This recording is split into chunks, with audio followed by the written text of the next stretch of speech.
السلام علیکم ورحمۃ اللہ وبرکاتہ ان الحمد للہ والصلاة والسلام علی سید الانبیاء وعلی آلہ وصحبہ اجمعین اما بعد فاعوذ باللہ من الشیطان الرجیم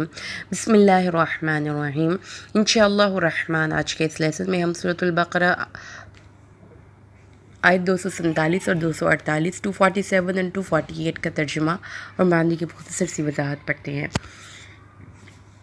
وقال لهم نبیہم، اور کہا ان کے لیے ان کے نبی نے، ان اللہ، بے شک اللہ تعالیٰ نے، قد بعث لکم طالوت ملکا، تمہارے لیے طالوت کو بادشاہ مقرر کر دیا۔ قالوا، انہوں نے کہا، انا، کیوں کر ہو سکتی ہے اس کے لیے، ملک بادشاہت، علینا ہم پر، ونحن، اور ہم، احق زیادہ حقدار ہیں، بالملک بادشاہت کے، منہ اس سے، ولم یؤت، اور نہیں وہ دیا گیا، سعۃ من المال، مال کی کشادگی۔ قالا، تو انہوں نے کہا، ان اللہ اصطفاہ، اللہ نے اس کو تمہارے لیے منتخب کیا، وزادہ، اور زیادہ کیا اس کو، بسطۃ فی العلم والجسم، اس کو کشادگی دی علم میں اور جسم میں، واللہ یؤتی ملکہ من یشاء، اللہ اپنی بادشاہت جس کو چاہتا ہے عطا فرماتا ہے، واللہ، اور اللہ، واسع علیم، وسعت والا علم رکھنے والا ہے۔ وقال، اور کہا، لہم، ان کے لیے، نبیہم، ان کے نبی نے، ان، بے شک، آیت ملکی، اس کی بادشاہت کی نشانی، ان یأتیکم التابوت، یہ ہے کہ آئے گی تمہارے پاس تابوت، فیہ، اس میں، سکینۃ من ربکم، تمہارے رب کی طرف سے سکون ہوگا، وبقیۃ، اور باقی ہوں گی وہ چیزیں جو چھوڑ چکے تھے، آل موسیٰ و آل ہارون، آل موسیٰ اور آل ہارون، تحملہ الملائکہ، اس کو فرشتے اٹھاتے ہوئے لائیں گے، ان فی ذالک، اس میں البتہ نشانیاں ہیں، لکم، تمہارے لیے، ان کنتم، اگر ہو تم، مؤمنین، ایمان لانے والے۔ اور انہیں ان کے نبی نے فرمایا، اللہ نے طالوت کو تمہارا بادشاہ بنا دیا، تو وہ کہنے لگے، بھلا اس کی ہم پر کیسے بادشاہت ہو سکتی ہے؟ اس سے زیادہ بادشاہت کے تو ہم حقدار ہیں، اس کے پاس تو زیادہ مال بھی نہیں۔ نبی نے فرمایا، سنو، اللہ نے اسی کو تم پر مقرر کیا ہے، اور اسے علمی اور جسمانی برتری عطا فرمائی، اور اللہ جسے چاہے اپنا ملک عطا کرتا ہے، اور اللہ کشادگی اور علم والا ہے۔ ان کے بعد نبی نے پھر ان سے فرمایا کہ ان کی بادشاہت کی نشانی یہ ہے کہ تمہارے پاس وہ صندوق آ جائے گا جس میں تمہارے رب کی طرف سے، اس میں اطمینان ہے، اور آل موسیٰ اور آل ہارون کا ترکہ ہے، اسے فرشتے اٹھا کر لائیں گے، یقیناً یہ تمہارے لیے کھلی نشانی ہے اگر تم ایمان والے ہو۔ گزشتہ سے پیوستہ ربط کلام ہم جوڑتے ہیں۔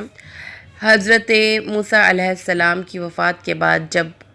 ان کی قوم نے کفر کی روش اختیار کی اور اللہ تبارک و تعالیٰ کے احکامات کو نہیں مانا، تو اللہ تعالیٰ نے ان پر ایسی سرکش قوم کو مسلط کر دیا جس نے ان کے گھروں کو ان کو بند کر دیا، ان کے بیٹوں کو ان سے چھین لیا، اور اس طریقے سے ان کے ساتھ بہت زیادہ ظلم کیا۔ اس کے بعد جب ان کے اندر ایک عرصے تک وہ اسی تنزلی اور اسی ظلم و ستم کا شکار رہے، حتیٰ کہ اللہ تعالیٰ نے ان کے اندر یہ سوچ پیدا کی کہ ان کو اپنے کھوئے ہوئے مقام کو واپس لینا ہے، تو وہ اپنے وقت کے بادشاہ نبی کے پاس گئے اور جا کر ایک لیڈر کا مطالبہ کیا اور فرمایا کہ اللہ تعالیٰ سے کہیے کہ ہمارے سامنے ہمیں ایک سپہ سالار دے جس کی سرکردگی میں ہم اللہ کے راستے میں جہاد کریں اور اپنی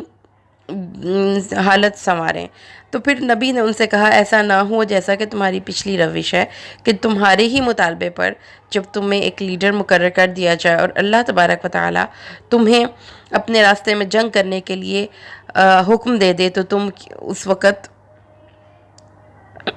وہاں سے ہیلے بہانے تراشنے لگو۔ تو انہوں نے کہا، ایسا تو نہیں ہو سکتا کہ ہم تو بہت برے حالاتوں میں رہ رہے ہیں، ہم اپنے گھروں سے بھی دور کر دیے گئے، اپنی اولادوں سے بھی دور کر دیے گئے، لہٰذا وہی ہوا جس کا پیغمبر نے خدشہ ظاہر کیا تھا جب سرداران قوم کے مطالبے پر حضرت جالوت کو ان کا بادشاہ مقرر کیا گیا، تو بنی اسرائیل حسب عادت ان میں مین میخ نکالنے لگے، فالٹ فائنڈ کرنے لگے، بہانے تراشتے ہوئے کہنے لگے، چلو جی، اب یہ کیسے بادشاہ ہو سکتا ہے؟ اس کے پاس تو مال کی فراوانی نہیں ہے، یہ تو بہت غریب طبقے سے تعلق رکھنے والا ایک عام سا انسان ہے، یہ بادشاہ کیسے ہو سکتا ہے؟ تو اس سے ان کی آپ ذہنی گراوٹ کا یا ذہنی ایک سطح کا اندازہ لگائیں کہ کس حد تک سطحی سوچ تھی ان کی، کہ کسی انسان کو بحیثیت انسان دیکھنے کی بجائے اس کے ساتھ وابستہ دولت کے ٹیکس کے ذریعے وہ اس کو جج کرتے تھے۔ تو یہ ایک انسان کی ذہنی سطحی پن ہونے کی نشانی ہے کہ وہ ظاہر سے پیچھے نہیں دیکھتا۔ تو اللہ پیغمبر نے پھر ان کی اس سوچ کی اصلاح فرمائی اور کہا کہ بے شک کہ اس کے پاس دولت نہیں ہے، لیکن اس کے پاس علم ہے اور جسمانی طاقت ہے، اور اس وجہ سے اللہ نے ان کو تم پر برتری نصیب فرمائی ہے۔ اللہ جسے چاہتا ہے، اور دوسری بات اور سب سے بڑی بات اور وہ یہ ہے کہ یہ اللہ کا انتخاب ہے، لہٰذا اللہ کا انتخاب، اللہ تعالیٰ نے جس انسان کو منتخب کر لیا وہ اللہ کی اس پہ خاص عطا اور فضل ہے، لہٰذا اس میں کسی انسان کو اعتراض کی کوئی گنجائش اجازت نہیں دی جاتی۔ تو اللہ جس کو چاہتا ہے کسی بڑے کام کے لیے منتخب کر لیتا ہے اور طاقت اور حکومت سے سرفراز کرتا ہے، اور اللہ ہی سب سے زیادہ جاننے والا ہے۔ لیکن اس کے باوجود انہیں اطمینان نہ ہوا، انہوں نے یہ مطالبہ کیا کہ ہمیں کوئی نشانی چاہیے، جیسا کہ ان کی بنی اسرائیل کا ایک مخصوص مزاج ہے کہ متلون مزاج قوم تھی، چھوٹی چھوٹی باتوں پر غصہ کرنے والی، ریاکشن شو کرنے والی، اور بالکل بے صبری قوم تھی۔ لہٰذا اب انہوں نے کیا کہا کہ ٹھیک ہے، اب ہمیں کوئی نشانی دکھائے تاکہ ہمیں پتہ چلے کہ جو تم کہہ رہے ہو وہ سچ ہے۔ حالانکہ اس نبی کی بات تو سچ تھی، لیکن اس کی سچائی کا اعتبار کرنے کے لیے ان کو ایک نشانی چاہیے تھی۔ تو حضرت شمویل جو ان کے اس وقت کے پیغمبر تھے، انہوں نے فرمایا کہ اس کے بادشاہ ہونے کی نشانی یہ ہے کہ وہ صندوق جو تم سے چھین چکا تھا اسے فرشتے اٹھائے ہوئے تمہارے پاس لائیں گے، جس میں تمہارے رب کی طرف سے سامان اطمینان ہے، موسیٰ اور ہارون علیہ السلام کے تبرکات ہیں، اور وہ عصا بھی اس میں موجود ہے جسے حضرت موسیٰ اللہ کے حکم سے پھینکتے تو وہ سحاب بن جاتا اور اس کے ذریعے پانی جاری ہو جاتا۔ کبھی اس سے دریا کی لہریں تھم جاتی اور کبھی اس سے پتھروں سے چشمے پھوٹ پڑتے۔ اگر تم تسلیم کرنے والے ہو تو طالوت کی تائید میں یہ بہت بڑی نشانی ہے۔ پھر اس طرح سے یہ ہوا کہ جو طالوت کے لوگ جنہوں نے ان بنی اسرائیل کو زیر کیا تھا اور ان کو ان کے شہروں پر قبضہ کر لیا تھا، انہوں نے اس عہد کے صندوق کو، جس میں بنی اسرائیل کے تبرکات تھے، جس میں آل موسیٰ اور آل ہارون کے تبرکات کے پتھر کی تختیاں تھیں جو حضرت موسیٰ کو اللہ تعالیٰ نے دی تھی، تو رات کا وہ نسخہ جسے حضرت موسیٰ نے خود لکھوایا تھا، ایک بوتل میں من تھا جو بنی اسرائیل پر نازل ہوتا تھا، عصائے موسیٰ تھا،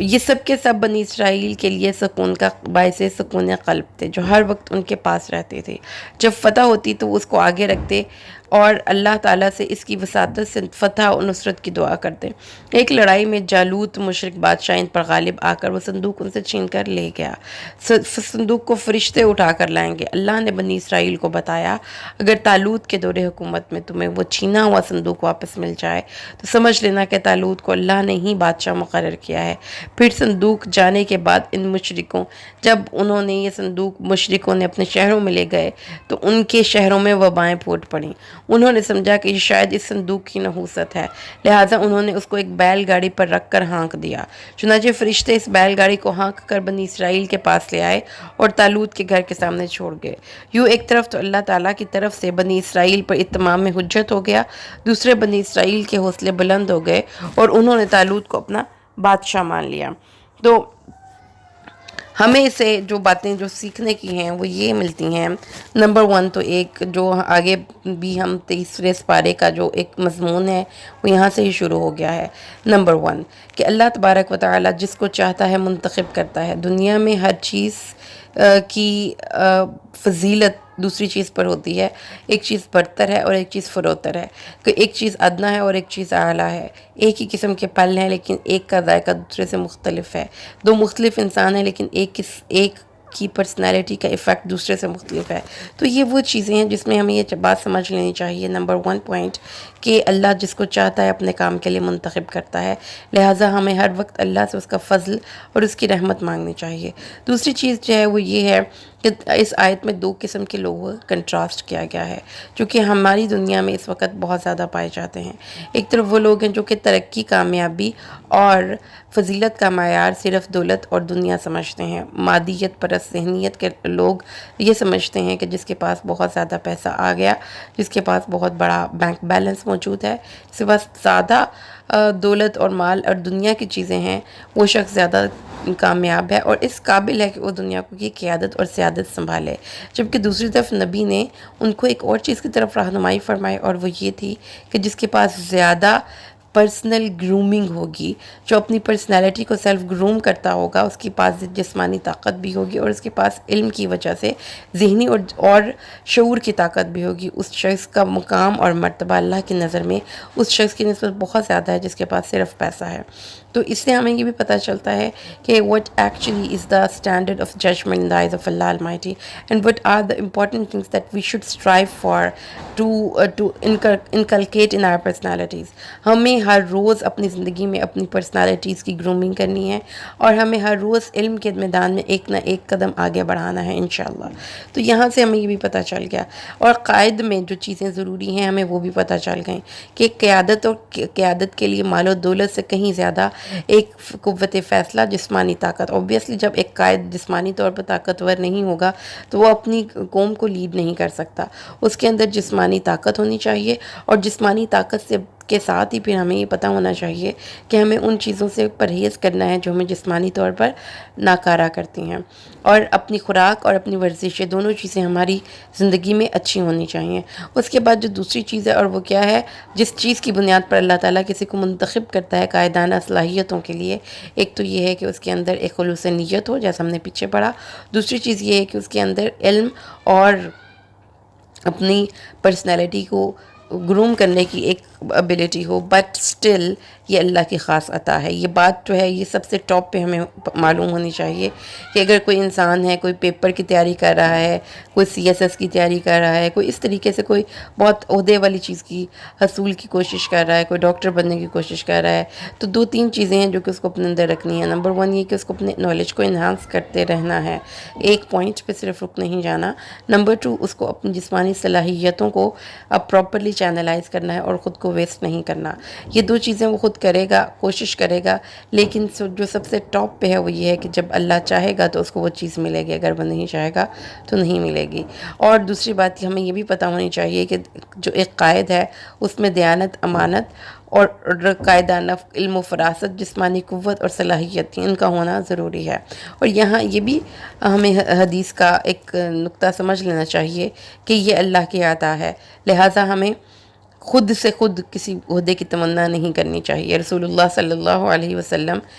کی حدیث پاک ہے، بخاری میں ابو موسیٰ اشعری سے روایت ہے رضی اللہ تعالیٰ عنہ،